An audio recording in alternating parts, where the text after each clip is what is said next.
नमस्कार, आप देख रहे हैं आज तक। आपके साथ मैं हूं सईद अंसारी।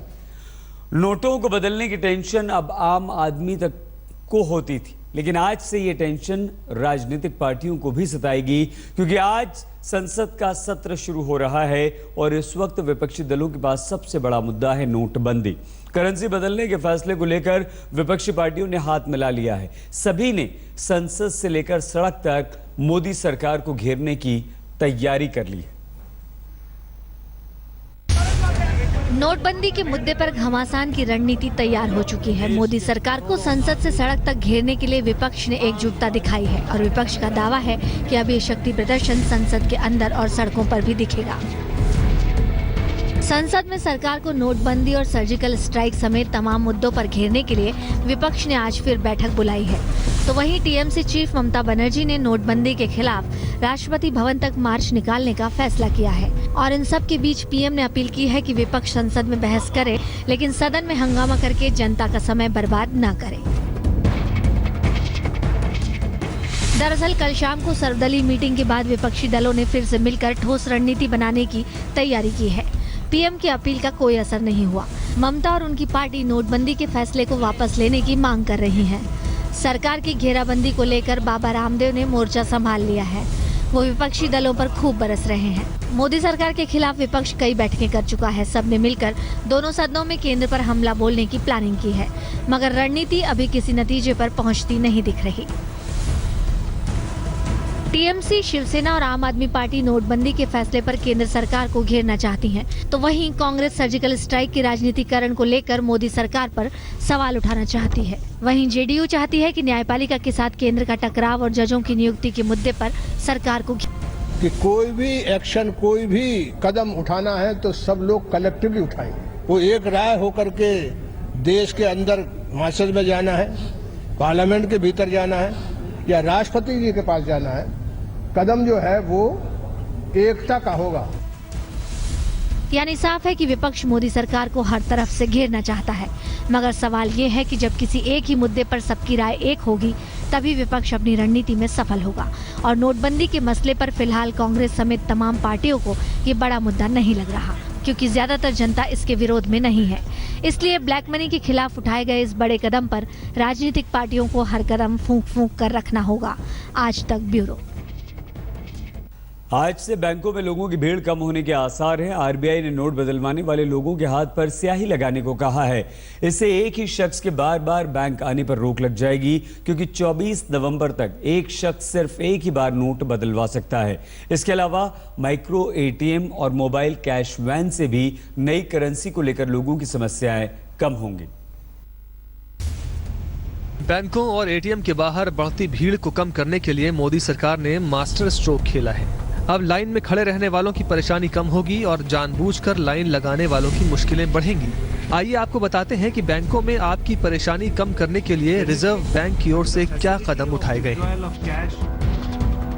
बैंकों में अब 4500 रुपए के नोट बदलवाने पर नाखून पर इंक लगाई जाएगी। चुनाव जैसी इंक दाहिने हाथ पर लगाई जाएगी। इससे नोट बदलवाने वाले शख्स की पहचान हो सकेगी। कोई भी शख्स नवंबर तक एक ही बार लाइन में लग पाएगा।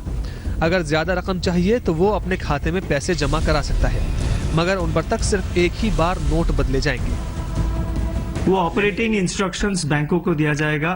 वो कैसे उसको हैंडल किया जाएगा, वो ऑपरेटिंग इंस्ट्रक्शंस हम बैंक्स को दे देंगे। लेकिन उसको आप जो कह रहे हैं कि वो आज जा रहा है फिर कल जा रहा है, उसको आइडेंटिफाई करने के लिए वो हम ऑपरेशनल इंस्ट्रक्शंस दे देंगे।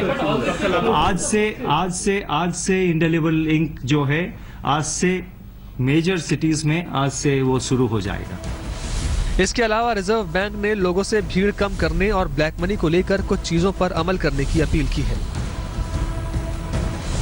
आरबीआई के मुताबिक काले धन वाले लोग गरीबों को नोट बदलवाने के लिए लाइन में भेज रहे हैं। जनधन खातों में ब्लैक मनी जमा कराया जा रहा है, इसलिए जनधन खातों में जमा करने वाली रकम की सीमा 50,000 तक सीमित कर दी है। साथ ही लोगों से अपील की है कि वो अपने खातों में किसी की रकम जमा न कराएं। जनधन अकाउंट का लिमिट जो है वो है 50,000 रुपया, तो देयरफॉर अप टू 50,000 डिपॉजिट उसमें हो सकता है। और कई सारे केसेस वो आए हैं जहाँ की 49,000 मतलब डिपॉजिट हो गए हैं, तो उसके ऊपर अभी कड़ी निगाहें हम रख रहे हैं, उसको वेरीफाई करेंगे। बैंकों और एटीएम के बाहर घंटों लाइन में खड़े रहने वालों को राहत देने के लिए आरबीआई ने कुछ और ठोस कदम उठाए हैं। अब 4,500 रुपए के नोट बदलवाने पर इंक लगेगी, जिससे लोग रोज रोज लाइन में नहीं लग पाएंगे। इसके अलावा तमाम शहरों में मोबाइल वैन शुरू कर दी गई है। लोगों को अस्पतालों और बड़े बाजारों में कैश बदलने की सुविधा मिल रही है। साथ ही 2 लाख माइक्रो एटीएम उपलब्ध कराए जाएंगे। इससे घर बैठे ही लोगों को कैश मिल सकेगा। सरकार और आरबीआई को उम्मीद है कि इन कदमों से कैश की समस्या से परेशान लोगों को राहत मिलेगी। मुंबई से वीरेंद्र सिंह घुनावत के साथ संजय शर्मा, दिल्ली आज तक। मेरठ में लोग नोट बदलवाने के लिए डाकघर पहुंचे और कुछ देर बाद ही मालूम हुआ कि डाकघर लूट चुका है। 4 नकाबपोश बदमाशों ने डाकघर में लगे करीब 6.5 लाख रुपए लूट लिए और इसके अलावा मेरठ में एक व्यापारी से 35 लाख रुपए का काला धन पुलिस ने बरामद किया है।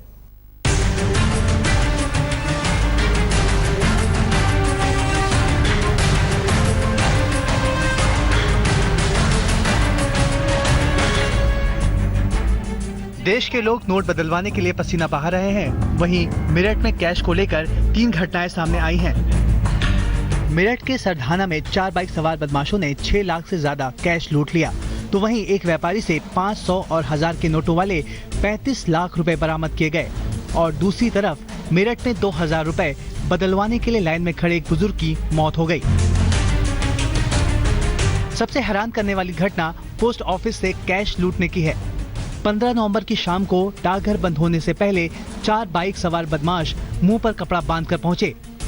उन्होंने डाकघर में जाते ही सबसे पहले फोन के तार काट दिए, फिर हथियार के दम पर अलमारी में रखे 6.5 लाख रुपए लूट लिए। बदमाशों का अब तक कोई सुराग नहीं लगा है। इस घटना के बाद डाकघर और स्थानीय लोगों में दहशत है। भाई एकदम भक्का है, 4 आदमी, एक ने कट्टा मेरा लगा दिया, एक ने बाबूजी का लगा दिया, 2 ने कैश इकट्ठा कर लिया। बाइक पे स्टार्ट थी उनकी, तो एकदम जाते ही बैठ के चले गए। डाकघर में डाका पड़ गया तो वहीं मेरठ में एक कपड़ा व्यापारी के ब्लैक मनी पर गाज गिरी। मेडिकल थाने की पुलिस ने चेकिंग के दौरान एक कपड़ा व्यापारी की गाड़ी से 35 लाख रुपए बरामद किए। पुलिस ने पूछताछ की तो वो रुपयों के बारे में सही जानकारी नहीं दे पाया। पुलिस ने इनकम टैक्स की टीम को बुला लिया। शुरुआती पूछताछ के बाद पुलिस कपड़ा व्यापारी और उसके ड्राइवर को हिरासत में लेकर थाने ले गई। चेकिंग के दौरान आज मेडिकल पुलिस के द्वारा एक यहाँ के कारोबारी हैं, उनकी स्विफ्ट डिजायर से 35 लाख रुपए के आसपास कैश बरामद हुआ है। कैश के बारे में छानबीन करने के लिए इनकम टैक्स वालों को बुला लिया गया है। थाने पर अभी जांच पड़ताल जारी है और इनकम टैक्स वालों की रिपोर्ट प्राप्त होती फिर उसमें अग्रिम कार्रवाई की जाएगी। मेरठ में नोटों से जुड़ी एक और अहम खबर आपको दिखाते हैं। यहाँ स्टेट बैंक ऑफ इंडिया की गोल कुआं ब्रांच में 2000 रुपए के नोट बदलवाने गए शख्स को दिल का दौरा पड़ गया। 63 साल के अजीज अंसारी काफी देर से कैश बदलवाने के लिए लाइन में खड़े थे। उन्हें चक्कर आया और वो नीचे गिर गए। जब तक उन्हें अस्पताल पहुंचाया गया तब तक उनकी मौत हो चुकी थी। उस्मान चौधरी, मेरठ आज तक। कैश की समस्या फिलहाल हर तरफ नजर आ रही है। नोट बदलवाने के लिए लाइन में लोगों की मौत हो रही है। ज्यादा भीड़ के दबाव से बुजुर्गों और को खासी परेशानी हो रही है, तो घूमने गए टूरिस्ट भी कैश खत्म होने की वजह से नई करेंसी के लिए भटक रहे हैं।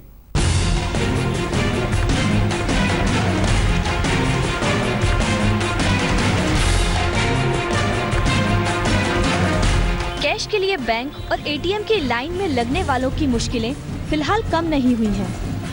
वहीं कैश की लाइन में लोगों की जान जा रही है, तो कहीं दूसरे शहरों में घूमने आए टूरिस्ट घर वापसी के लिए तरस रहे हैं। बिहार के औरंगाबाद में बैंक में नई करेंसी लेने गए बुजुर्ग की लंबी लाइन की वजह से मौत हो गई। तो वहीं जैसलमेर में विदेशी टूरिस्ट भी कैश के लिए एटीएम की लंबी लाइनों में नजर आ रहे हैं।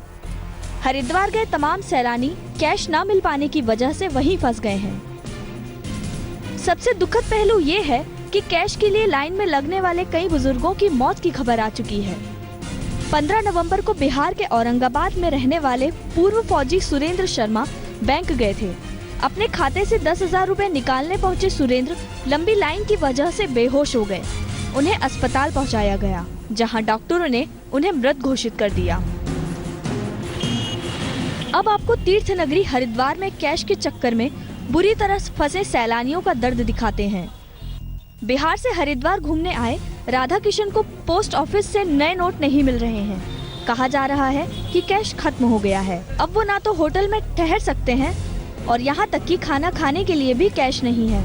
करीब 5 दिनों से पूरा परिवार हरिद्वार में फंसा है। वापस लौटने के लिए किराया चाहिए, जो कि कहीं नहीं मिल रहा। कल मेरे को वापसी जाना है, टिकट भी बनवाना है, सारा कुछ करना है। प्रॉब्लम में फंसा हुआ हूँ, कोई समस्या का समाधान नहीं है, कोई परिवर्तन नहीं है, वही समस्याएं आ रही है। कैश के लिए दर दर भटक रहे हैं। किसी भी ब्रांच में जाओ कि यहाँ कैश नहीं है, यहाँ कैश नहीं है। गार्ड खड़े हैं, अंदर तक नहीं घुसने देते। एक ही बात आती है, करेंसी नहीं है, पीछे से आया नहीं है। एटीएम में कैश भरने वाली एजेंसियों, बैंकों और डाकघरों को फिलहाल कुछ दिनों के लिए बेहतर सेवाएं देनी होंगी, क्योंकि शुरुआती दौर में ज्यादा कैश की जरूरत है। अगर सेवाएं बेहतर रहीं, तो लोगों की परेशानी कम होगी और फिर सब कुछ जल्द ही सामान्य हो जाएगा। और अब बात भोपाल में हुए नए नोट के रिश्वत कांड की। पिछले 1 हफ्ते से देश लाइन में लगकर कैश का इंतजार कर रहा है। ऐसे में भोपाल में एक शिक्षा अधिकारी ने नए नोट ही रिश्वत में मांग लिए, जिसे रंगे हाथों गिरफ्तार कर लिया गया है।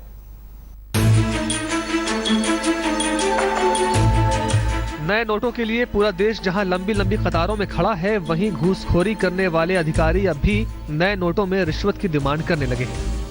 मामला भोपाल का है, जहां शिक्षा विभाग के एक अधिकारी और 2 कर्मचारियों को माध्यमिक शिक्षा मंडल में कार्यरत महिला कर्मचारी से कागजी काम में चूक हो गई, जिसके बाद उसे सस्पेंड करने की धमकी दी गई।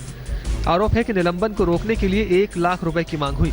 बाद में सौदा 25,000 रुपए में पूरा तय हुआ, लेकिन महिला कर्मचारी ने इसकी शिकायत लोकायुक्त पुलिस में कर दी। लोकायुक्त की पकड़ में आए आरोपी इस पूरे मामले को एक साजिश बता रहे हैं, जिन्होंने रिश्वत लेने की बात से पूरी तरह से इनकार कर दिया। देश में नोटबंदी के ऐलान के बाद चोरी, लूट और रिश्वत जैसे मामलों में तेजी से गिरावट आई है, क्योंकि ये पूरा कारोबार कैश पर चलता है और मौजूदा हालात में कैश पाना आसान काम नहीं है। ऐसे में अगर महिला के आरोपों में सच्चाई है तो 25,000 की रिश्वत मांगने वाले अधिकारी की जुर्रत की भी दाद देनी होगी, जिसने इन हालात में भी इतनी बड़ी रकम नए नोटों के साथ कैश मांगी। आज तक ब्यूरो। हरियाणा के सोनीपत में रेलवे स्टेशन पर मिला 67 लाख रुपए से भरा एक बैग। पुलिस ने 2 लोगों को गिरफ्तार कर लिया है। ये वो पैसा है जो मिला है, ये काला धन है जिसे ठिकाने लगाने के लिए ले जाया जा रहा था। लेकिन रेलवे स्टेशन पर पुलिस ने जब शक हुआ पुलिस को, तो वहां पर इस बैग की तलाशी ली गई और तलाशी लेने पर यह भारी भरकम रकम बरामद हुई है। 67 लाख रुपए हैं, ये हजार के नोट हैं। पुलिस ने 2 लोगों को गिरफ्तार भी किया है। पूछताछ इनसे चल रही है कि कहां से पैसा आया, किसका ये पैसा था, कहां ले जा रहे थे, किस लिए ले जा रहे थे, ताकि पता पुलिस ये भी चलाने की कोशिश कर रही है कि इस पैसे को, ये जो काला धन है, क्या किसी और तरीके से सफ़ेद करने की कोशिशें भी हो रही हैं या किया जा रहा है। हम होते हैं बस कुछ ही पलों में हाजिर। आप बने रहिए हमारे साथ और देखते रहिए आज तक।